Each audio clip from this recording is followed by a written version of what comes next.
He moved in with nothing but promises of love and a future together. His mother called me the perfect wife. But when I checked my security camera, I discovered their plan to take everything from me. I never thought I'd find out I was someone's backup plan, until I caught my boyfriend and his mother casually discussing how I was their perfect target to get a green card and a free place to live. I'm Valerie, 27, living alone in a small house just outside of Austin, Texas. I bought this house 2 years ago after working my butt off in marketing for almost 6 years. I'm not rich by any means, but I'm independent, debt-free, and incredibly proud of what I've built for myself. I never expected that the thing I was most proud of, my little house, would be the exact reason someone pretended to love me. I met Luis, 29, at an international marketing conference downtown. He was working at the coffee stand for a Colombian catering company. He was charming, funny, and had this accent that made everything he said sound twice as sweet. We hit it off right away, talking about travel, food, and career goals.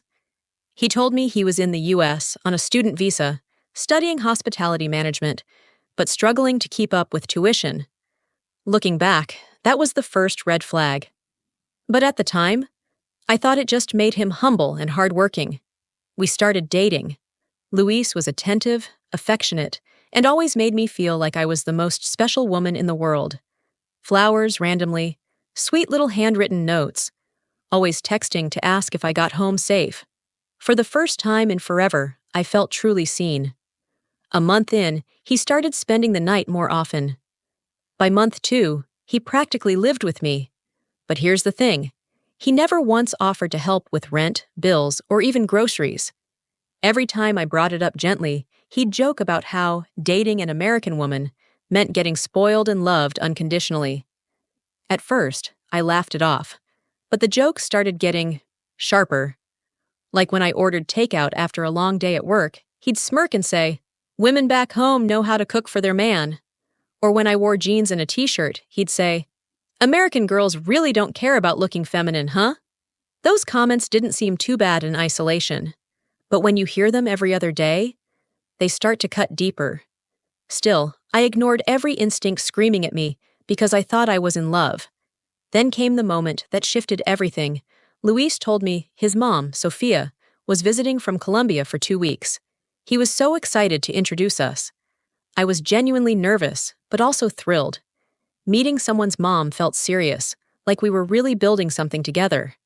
The night she arrived, I went all out. Cleaned the house from top to bottom, cooked a huge dinner, including a traditional Colombian dish I had stayed up until 2 a.m. learning how to make from YouTube. I wanted to show her respect. And what did I get in return? She barely spoke to me. She smiled politely, but 80% of their conversation was in Spanish. The entire dinner, right in front of me. Luis would occasionally toss me lazy translations like, "Oh, she likes the food," or "We're talking about family stuff." I tried so hard not to feel left out, but it only got worse. At one point, I realized I had forgotten to buy ice cream for dessert. I told Luis I'd run to the corner store real quick. He and his mom both smiled and nodded. I grabbed my keys, trying not to feel like an outsider in my own home. But walking out that door, that saved me. Because what I didn't know then was that the second I left, Luis and his mom started talking about me, and what they said would change everything. I honestly wish I had just stayed at that corner store forever, because when I came back home and later watched that security footage, everything I thought I knew about Luis shattered completely. See, after leaving to grab ice cream, I got this weird sinking feeling. Like, you know when your gut just knows something's off? That was me. Maybe it was the way his mom barely acknowledged me. Maybe it was how Luis had been acting colder lately. Or maybe I was just exhausted from bending over backwards to impress people who clearly didn't care. When I got home, everything looked normal on the surface. They were still chatting in Spanish, still pretending I didn't exist. I smiled, forced myself through the rest of dinner, and told them goodnight after cleaning every dish they dirtied. But later that night, as I was lying in bed while Luis snored next to me, I remembered something. My Google Nest camera. It was sitting right there on the bookshelf in the living room. Not hidden, Not secret. Just there. Part of my little home security setup since buying this house, and it had captured every second of what happened when I left. At first, I hesitated. Checking it felt wrong somehow. But then I thought, wait a minute. This is my house, my camera. And if they were saying something innocent, then what was I so afraid of? So I pulled up the footage on my phone, and I swear to you, within 2 minutes, my blood ran absolutely cold. The second I closed that front door, Luis and his mom dropped every fake smile. They leaned in close, speaking quickly in Spanish, laughing quietly in a way that felt different. I couldn't understand most of it, but I caught a few words here and there from the little Spanish I knew. Casa, house. Papeles, papers. Visa. My heart started pounding. I had to know. I copied the audio from that clip and uploaded it to a professional transcription and translation service I'd used before for work. And when the results came back, I wish I could tell you I was surprised. But honestly, it just hurt.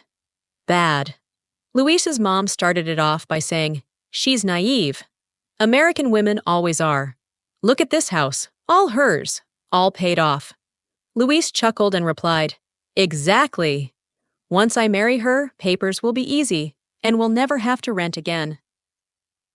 But the part that broke me? Sophia laughed and said, "Get her to propose sooner. Tell her you want to build a life together. These girls eat that stuff up. Then, once you have what you need, well, maybe we go back home. Maybe sell the place." Luis didn't argue. Luis didn't defend me. Luis agreed. He actually said, "She's emotional, easy to control. I just have to keep making her feel guilty when she asks for anything." I sat there in bed staring at my screen, feeling like an absolute idiot. Every little joke about me cooking more, every little comment about me being too independent, every guilt trip when I asked him to contribute financially. It was never about love. It was never about us. It was always about what he could get from me. I didn't sleep at all that night. I just kept staring at the ceiling, replaying every moment of the last few months, realizing I was never a girlfriend to him. I was a ticket, a house, a visa, a target. But what they didn't know, what Luis didn't know, is that he'd underestimated me. Because while he was still sleeping peacefully in my bed the next morning, dreaming about his little scheme, I was already planning something else, something he'd never see coming. I spent the next morning watching Luis move around my kitchen like he owned the place, making coffee, scrolling on his phone, acting like nothing was wrong, while I sat there silently planning his eviction from my life. I didn't say a word. I just watched him, watched the man who sat in my home, slept in my bed, ate my food, while plotting behind my back like I was some kind of fool he could use and discard. But the more I watched him, the calmer I felt. It wasn't sadness anymore. It wasn't even shock. It was strategy. Because now I knew exactly who I was dealing with. That afternoon, while he was in the shower, humming like a man without a single care in the world, I pulled out 2 large trash bags from the kitchen drawer. And I started packing. Not carefully, not gently. I shoved every single thing he owned into those bags like it was garbage. Because honestly, that's how he treated me. His clothes, his gaming headset, his cologne, even his stupid world's best chef mug he insisted on using every morning. Gone. By the time he stepped out of the bathroom, towel around his waist, looking confused, I was already halfway through emptying his drawer in my bedroom. He froze in the doorway. "Val, what are you doing?" I didn't even look up. "Packing." Silence. Then came the fake confusion. "What? Why? Did I do something wrong?" Oh, he was so good at that clueless act. Almost Oscar-worthy. But I just turned to him, dead serious, and said, "I know what you and your mom said about me last night." His entire face changed. The blood drained right out of him. What are you talking about?" he stammered. I grabbed my phone from the nightstand, pulled up the translated transcript, and threw it onto the bed in front of him. "You mean this?" I said coldly. "Where you called me naive. Where you said once I married you, you'd have it made. where your mom told you to rush me into proposing so you could lock down your visa and take my house. He stared at the screen like it was covered in poison. And then, classic manipulator move, he laughed. But it wasn't real laughter. It was nervous, shaky, desperate. Oh, come on, Val. That's just how my mom jokes. You misunderstood the context. It's cultural. You wouldn't get it. That's when I snapped.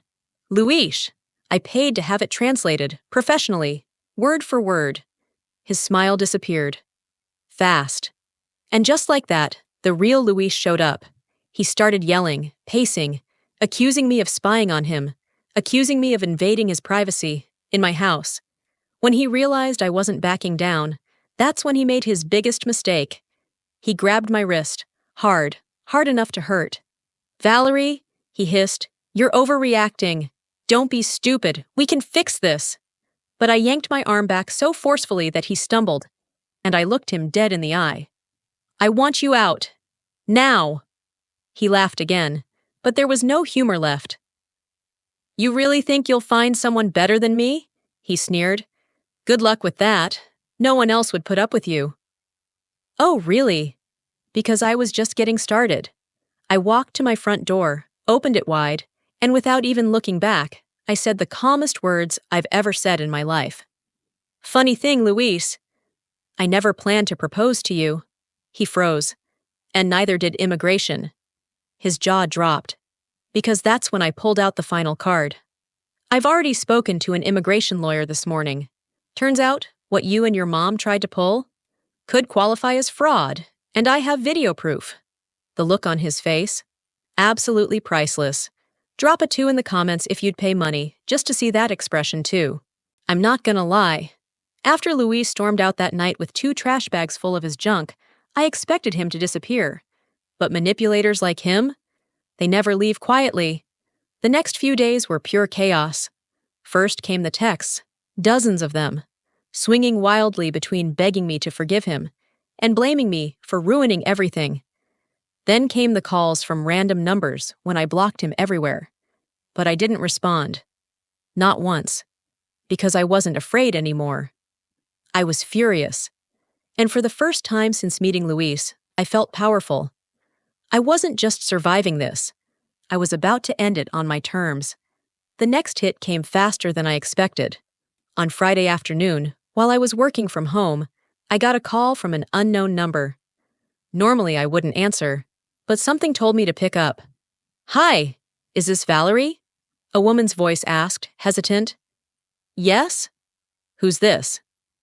This is Camila, Luis's cousin. For a second, my stomach dropped, but then she continued. I needed to tell you something. Turns out, Camila had seen Luis's meltdown all over social media. Cryptic, angry posts, playing the victim, claiming I kicked him out for no reason. But Camila, she knew better. And what she told me next changed everything. Apparently, this wasn't the first time Luis and his mother pulled this stunt. Back in Colombia, Luis had dated another woman from the USA. A tourist. Fell hard for him during a summer trip. They broke up before anything serious happened. But not before Luis bragged to his friends about how easy American women were to manipulate. Camila hated it. She'd always thought Luis was scummy. But what he did to me crossed every line. Then she dropped the bombshell. Valerie, did Luis ever tell you about his other girlfriend? The one from Houston? I blinked. What girlfriend? Camilla sighed. He's been seeing her on the side for almost 3 months. Long distance. She's American too. Owns a small business. And, well, she thinks he's single.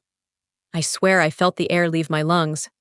Not only was I the backup plan for a visa, I wasn't even the only one.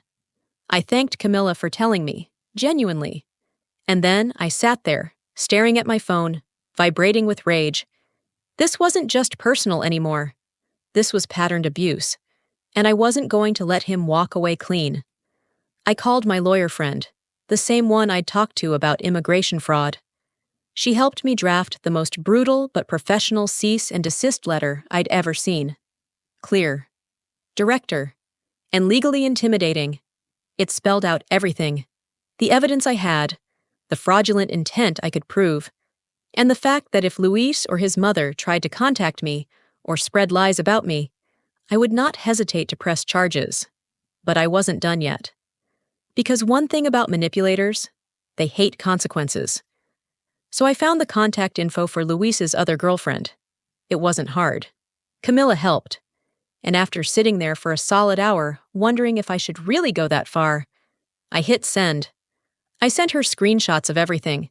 The transcript from the dinner, the proof of his lies, the fact that I had no idea he was dating someone else, and I added just one line at the end. I'm so sorry you had to find out this way, but I thought you deserved to know the truth too. I didn't expect a reply, but 5 minutes later, my phone buzzed. Her message, short, brutal, powerful. Thank you. He told me he was proposing next month. After I sent that message to Luis's secret girlfriend, I didn't know what to expect. But honestly, I didn't have to wait long. Less than 24 hours later, she blew up his entire life. She didn't just dump him, she posted everything.